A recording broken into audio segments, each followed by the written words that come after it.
Halo Sobat Komspace, selamat datang di Komspace Podcast, tempat kita berbagi inspirasi, sudut pandang baru, dan cerita tentang dunia komunikasi. Dan seperti biasa bersama aku Cindy Marliana dan aku Aminah Salamprisi, kita bakal nemenin kalian di episode kali ini dan pastinya penuh insight dan motivasi buat anak muda di luar sana.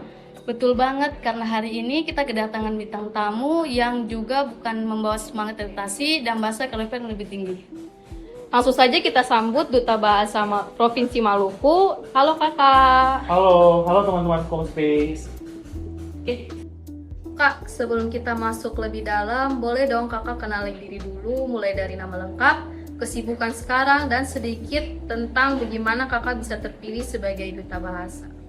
Baik, halo Sobat Komspace Podcast. Jadi hari ini perkenalkan, nama saya Glenn Krisisono Nusama, biasanya dipanggil Glenn. Dan untuk kesibukan saya hari ini dan biasanya adalah saya lagi fokus-fokusnya untuk belajar debat, karena nanti ada salah satu kompetisi debat yang ingin saya ikuti di tahun 2026.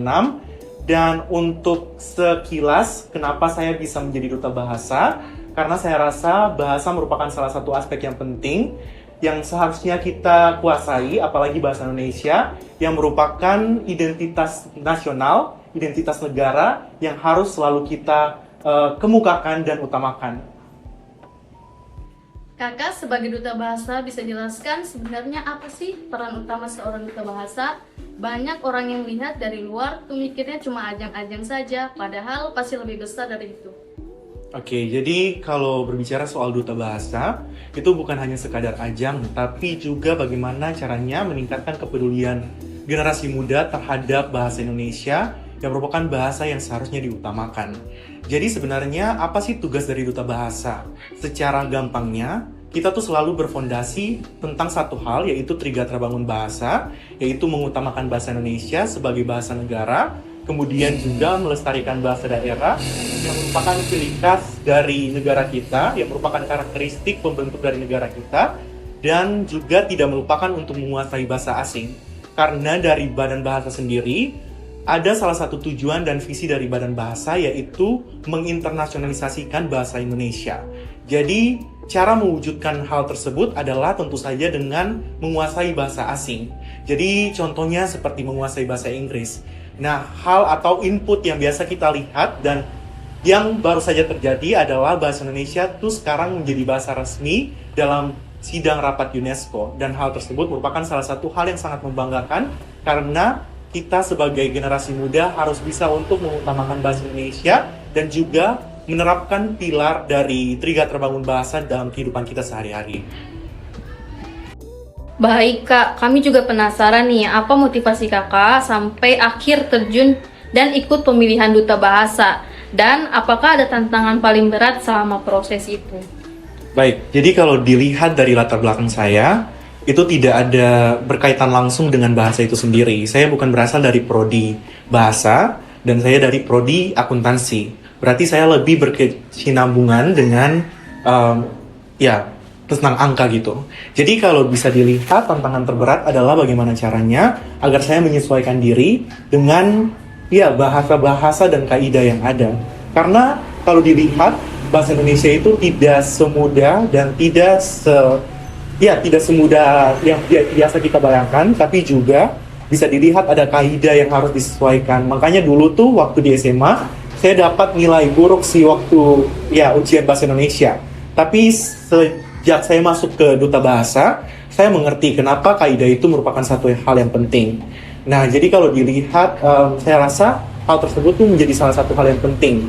Dan saya rasa bahasa itu merupakan salah satu yang harusnya kita kemukakan kan, karena kita mengomunikasikan sesuatu tentu saja dengan bahasa. Nah, seperti yang saya sebutkan sebelumnya, bahwa kita itu berlandaskan kepada Trigatra Bangun Bahasa.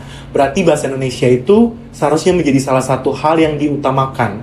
Tapi bisa dilihat zaman sekarang itu banyak sekali anak muda yang lebih mengemukakan bahasa-bahasa asing karena stigma yang beredar bahwa bahasa asing itu merupakan sesuatu yang keren. Padahal sebenarnya kita tuh harus bisa untuk mengutamakan bahasa Indonesia karena itu merupakan identitas nasional dari kita. Nah, salah satu program prioritas dari Badan Bahasa itu adalah menginternasionalisasikan bahasa Indonesia. Jadi tentu saja saya rasa saya mampu untuk melakukan hal itu dan saya melihat kesempatan yang ada di Duta Bahasa untuk mengemukakan bahasa Indonesia dan meningkatkan kepedulian kita terhadap bahasa Indonesia lebih lanjut. Karena di Duta Bahasa itu kita punya salah satu hal yang namanya krida yang kita jalankan, entah itu berkesinambungan dengan kita mau mengutamakan bahasa Indonesia atau melestarikan bahasa daerah.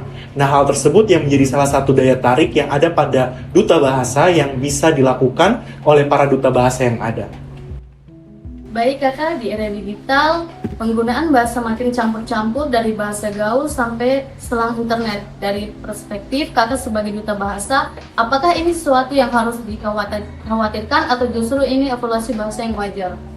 Baik, mungkin ada perbedaan pendapat yang ada, tapi menurut saya, kalau berbicara soal sesuatu yang terjadi di internet, memang tidak ada keharusan bahwa penggunaan bahasa Indonesia itu harus tepat dan benar, tapi itu dari kesadaran diri sendiri saja. Tapi memang cara untuk memartabatkan bahasa Indonesia itu secara idealnya itu cuma di ruang publik dan juga di ruang lingkup pendidikan. Karena di ruang lingkup pendidikan itu sudah diatur oleh undang-undang. Tapi kalau berbicara soal percampuran bahasa, bahasa gaul dan semacamnya, itu juga merupakan salah satu kreativitas yang ada. Karena dari bahasa-bahasa yang mereka buat juga, itu nanti akhirnya bisa masuk di KBBI. Kayak ada beberapa bahasa yang sebenarnya, kita nggak tahu tuh, itu baru muncul aja tuh. Tapi ternyata pada akhirnya bahasa tersebut diproses dan akhirnya menjadi salah satu bahasa resmi yang ada pada KBBI atau Kamus Besar Bahasa Indonesia. Jadi menurut saya ya itu tidak apa-apa, tapi kesadaran diri tetap menjadi salah satu hal yang penting.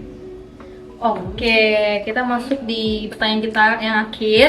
Apa sih pesan kakak untuk anak muda di luar sana yang mungkin masih takut mencoba, takut gagal dan merasa starting poinnya lebih rendah dibandingkan orang lain? Baik, jadi menurut saya kalau berbicara soal motivasi atau semacamnya, saya selalu menekankan diri bahwa semua orang tuh tidak memiliki starting point yang sama. Jadi walaupun ada perbedaan, walaupun ada kekurangan, tapi tentu saja ada kesempatan yang bakal kita dapatkan. Jadi tidak perlu terlalu khawatir, tapi ya bermimpi harus setinggi mungkin, harus bisa membuat kita jadi lebih khawatir, tapi tentu saja khawatir tersebut tidak harus dijadikan sebagai salah satu hal yang membuat kita jadi down atau jadi stres atau semacamnya. Jadi tetap saja berusaha keras, berdoa, dan tetap standing atau berfokus pada goals yang telah ditetapkan sebelumnya. Saya sih. Wah, luar biasa sekali kak, banyak pelajaran yang bisa kita ambil. Nah, buat Sobat Konpes, semoga apa yang hari ini kakak bagikan bisa menjadi motivasi untuk kita ke depannya. Jangan lupa untuk follow akun Konspes, like, share, dan komen episode ini, biar kita terus bisa menghadirkan konten bermanfaat dan inspiratif lainnya. See you! Bye!